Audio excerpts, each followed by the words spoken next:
अब धर्म की परिभाषा पढ़ ली कि धर्म क्या है, रत्नत्रय रूप धर्म है।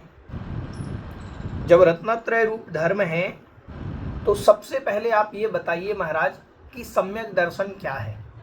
हमें सम्यक दर्शन समझ में नहीं आया।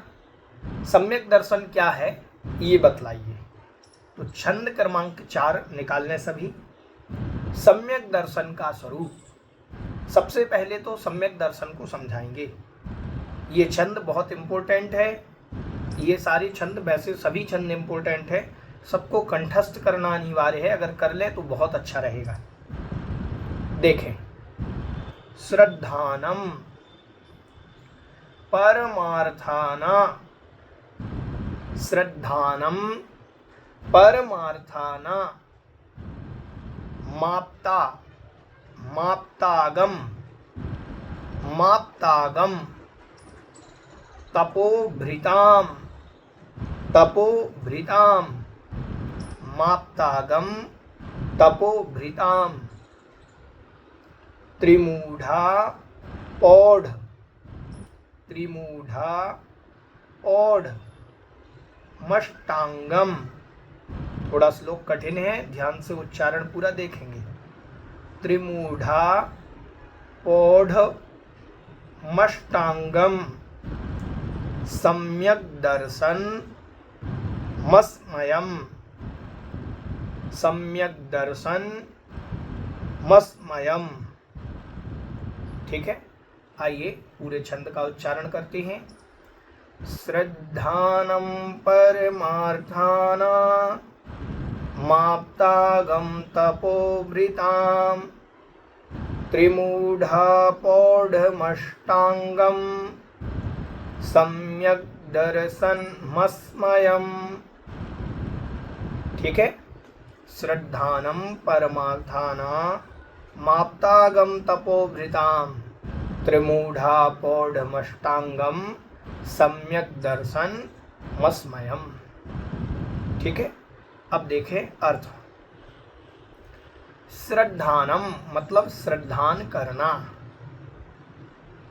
परमार्थानाम, परमार्थानाम संधि विच्छेद करने पर निकलेगा परमार्थानाम, परमार्थों पर, जो परम अर्थभूत हैं उन पर श्रद्धान करना।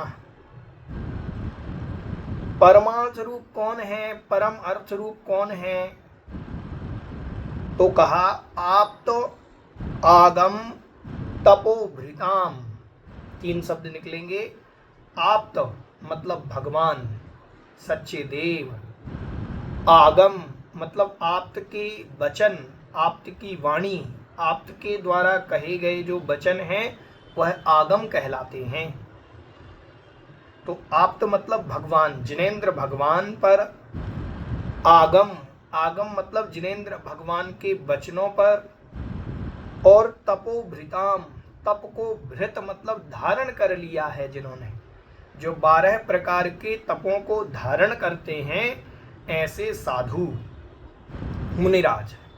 ठीक है, गुरु।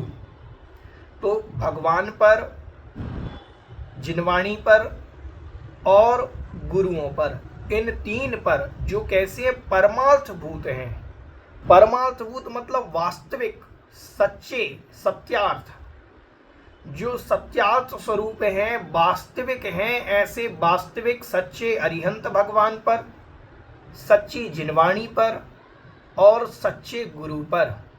ठीक है, उन पर श्रद्धानम श्रद्धान करना।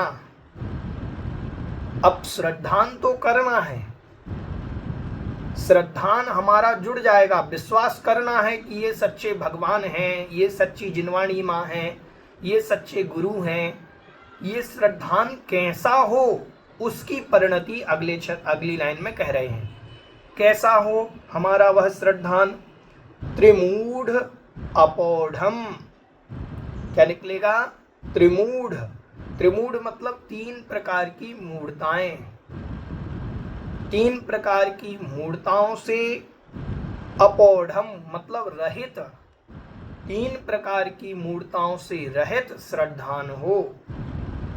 और वह श्रद्धान कैसा हो? अष्टांगम, 8 अंगों से सहित हो। ठीक है, 8 अंगों से सहित हो और 3 प्रकार की मूर्ताओं से रहित हो। सम्यक दर्शनम, वह सम्यक दर्शन कहलाता है। अस्मयम, सम्यक दर्शनम शब्द निकलेगा। सम्यक दर्शनम मतलब वह सम्यक दर्शन कहलाता है। अस्मयम, स्मय मतलब होता है गर्व, अहंकार, मद, और अस्मय मतलब हो गया मद से रहित। 8 प्रकार के मद होते हैं, आगे छंदों में आएंगे। ज्ञानम पूजाम कुलम जातिम करके छंद आएगा, उसमें अपन 8 प्रकार के मद पढ़ेंगे। तो उन 8 प्रकार के मदों से रहित, 8 अंगों से सहित और 3 मूर्ताओं से रहित जो है वह सम्यक दर्शन होता है। ऐसा हमारा जो श्रद्धान है सच्चे देव पर, सच्चे शास्त्र पर, सच्चे गुरु पर, वह सम्यक दर्शन कहलाता है। ठीक है, पूरे छंद का भावार्थ समझेंगे। श्रद्धान करना चाहिए परमार्थानाम, परमार्थभूत, सच्चे, वास्तविक, वास्तविक भगवान पर, आप्त पर, सच्चे आगम मतलब जिनवाणी पर, और सच्चे गुरुओं पर। तो सच्चे भगवान पर, सच्ची जिनवाणी माँ पर और सच्चे गुरुओं पर जो परमार्थभूत हैं, वास्तविक हैं, सच्चे हैं, उन पर श्रद्धान करना चाहिए। लेकिन श्रद्धान कैसा हो? तो कहा 3 प्रकार की मूर्ताओं से रहित हो। ऐसा नहीं कि भगवान के सामने जाकर के भय के कारण, स्नेह के कारण, लोभ के कारण, नहीं, ऐसा नहीं। 3 प्रकार की मूर्ताओं से रहित होकर के, देव मूर्ता, गुरु मूर्ता और लोक मूर्ता, 3 प्रकार की मूर्ताओं से रहित, अष्टांगम और 8 अंगों से सहित। छहडाला में आप पढ़ करके आए हैं, निशंकित, निकांक्षित आदि 8 अंग, वो इसमें आगे वर्णन आएंगे, उसकी विवेचना हम यहाँ नहीं कर रहे, आगे उसका वर्णन आएगा। 8 अंगों सहित सम्यक दर्शनम, वह सम्यक दर्शन कहलाता है। लेकिन अस्मयम, 8 मद रहित भी होना चाहिए वह श्रद्धान हमारा। ठीक है, इस प्रकार से यहाँ छंद का पूरा भाव होगा। समझ में आ गया होगा सभी को।